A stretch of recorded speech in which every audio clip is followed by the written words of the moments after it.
Chers amis, shalom uvracha, on se retrouve cette semaine pour un nouvel épisode d'Histoire de couple. Et cette semaine, on va vous raconter une histoire qui est un petit peu triste. C'est l'histoire d'une jeune maman. Une jeune maman, on va dire une jeune maman qui avait plus de 20 ans de mariage. Et elle avait plus de saveur, plus de goût à la vie, malheureusement. Elle avait plus ce qu'on appelle en anglais chez nous le hlouk. Elle avait plus envie, tout simplement, d'apprécier son existence. Pourquoi ? Parce qu'elle se sentait seule, elle se sentait incomprise. Et avec le temps, elle avait commencé à s'effacer, elle avait commencé à devenir amère, elle avait commencé à devenir distante avec son mari et avec ses enfants.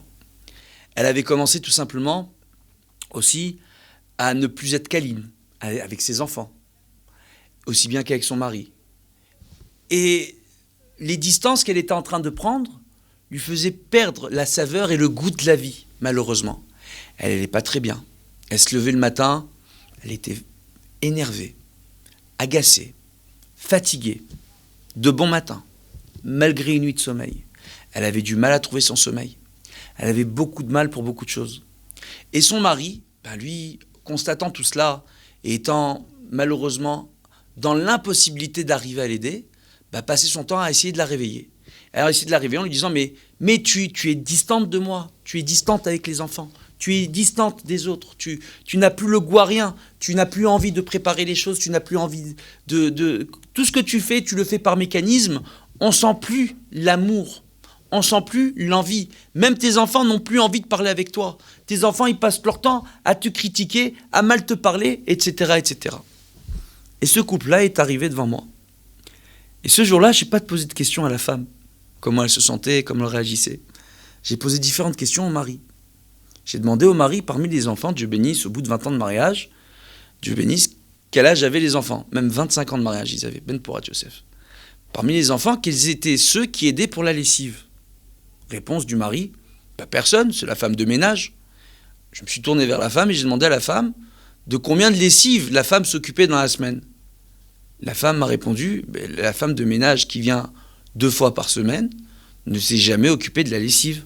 C'est pas elle qui s'occupe de la lessive, c'est moi. J'ai posé la question suivante. Qui repasse les vêtements parmi les enfants ? Aucun des enfants. Je pose la question au mari. S'il repasse de temps en temps. Bien sûr que non, il n'a pas le temps, il travaille. Et la réponse du mari a été de dire, mais la femme de ménage. Et encore une fois, elle dit non, la femme de ménage, elle vient 1 heure par semaine 2 fois. Elle vient une heure 2 fois par semaine. Et en 2 heures, elle n'a pas le temps de faire ça. Elle s'occupe simplement du rangement à la maison. Mais elle ne s'occupe pas du repassage. Qui s'occupe du repassage ? Encore une fois, la mère de famille. J'ai posé la question à la mère. Qui s'occupe des repas ? De la préparation des repas ? Le mari, là, il n'a pas pu me répondre, la femme de ménage. C'était pas lui, c'était pas les enfants, c'était encore une fois la mère. Mais il avait un reproche, tout simplement. Il m'avait dit à ce moment-là, oui, mais quand elle fait à manger que les enfants n'aiment pas, que nos enfants, les grands, ils rentrent à la maison, et qu'ils n'aiment pas quand ils rentrent à la maison, en sachant que chaque enfant rentrait à une heure différente, il attendait de sa femme à ce qu'elle serve à manger aux enfants, quelle que soit l'heure à laquelle rentrent les enfants, qu'elle dresse la table, qu'elle leur donne à manger, et que si les enfants n'aimaient pas le repas préparé, qu'elle leur prépare tout de suite autre chose. Chose que lui faisait pour ses enfants, mais qu'elle n'était pas disposée à faire, en expliquant la chose suivante, que ça faisait 20 ans qu'elle expliquait à son mari qu'elle prépare à manger, que pour habituer les enfants à tout apprécier, tout aimer, il y a un repas qui a été préparé, qui doivent s'habituer et à se forcer même à tout aimer pour leur bonne santé, pour leur équilibre alimentaire et nutritionnel, tout simplement. Et là, le mari, il comprenait pas ce qui était en train de se passer. Et je me suis tourné vers le mari, je lui ai dit, vous savez, votre femme, elle a perdu la saveur, elle a perdu le goût à la vie, tout simplement parce qu'elle se sent pas comprise, tout simplement parce qu'au niveau d'éducation, il y a des sujets de désaccord sur lesquels votre épouse, je pense en toute sincérité, qu'elle a raison parce que la halakha lui donne raison. Et là, le mari m'a regardé circonspect, tout à fait étonné. Il m'a dit, mais comment c'est possible ? Je lui ai dit, écoutez, depuis tout à l'heure, vous expliquez, vous faites des reproches à votre femme.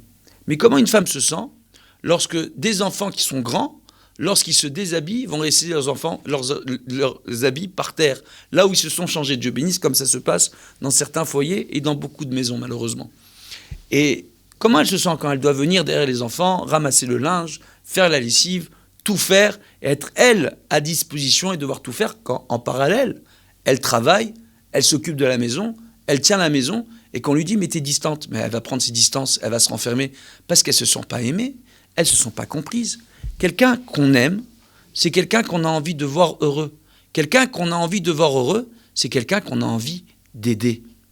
Le véritable amour, c'est d'avoir envie de passer du temps avec l'autre. C'est pas de demander à l'autre de faire ce qu'on a envie pour nous.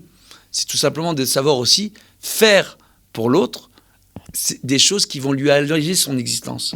Et pour ne pas perdre de saveur, pour ne pas perdre de goût à la vie, et pour retrouver cette saveur et ce goût à la vie, j'ai proposé au mari tous les matins, lorsqu'il se lève, de dire à sa femme en quoi il pouvait améliorer son quotidien. Et la femme, de la même façon, demandait au mari en quoi elle pouvait améliorer son quotidien. Et de demander aux enfants de faire des efforts pour améliorer le quotidien de leur mère. Et lorsqu'ils ont commencé à faire ces choses-là, à les mettre en place, ils ont vu non seulement leur conjugalité se conjuguer au pluriel, au singulier, et à l'imparfait et au parfait, Baruch Hashem, de façon parfaite. Donc ils ont vu leur situation de couple réellement s'améliorer, mais ils ont vu aussi leur situation de famille et le rapport entre les enfants et leur mère s'améliorer de façon drastique, Baruch Hashem, dans le bon sens du terme. En vous souhaitant tous de savoir mettre en place tout simplement ce besoin et cette envie d'aider l'autre et d'améliorer le quotidien de chacun dans votre foyer, dans votre maison. Amen, Kenny Ratson.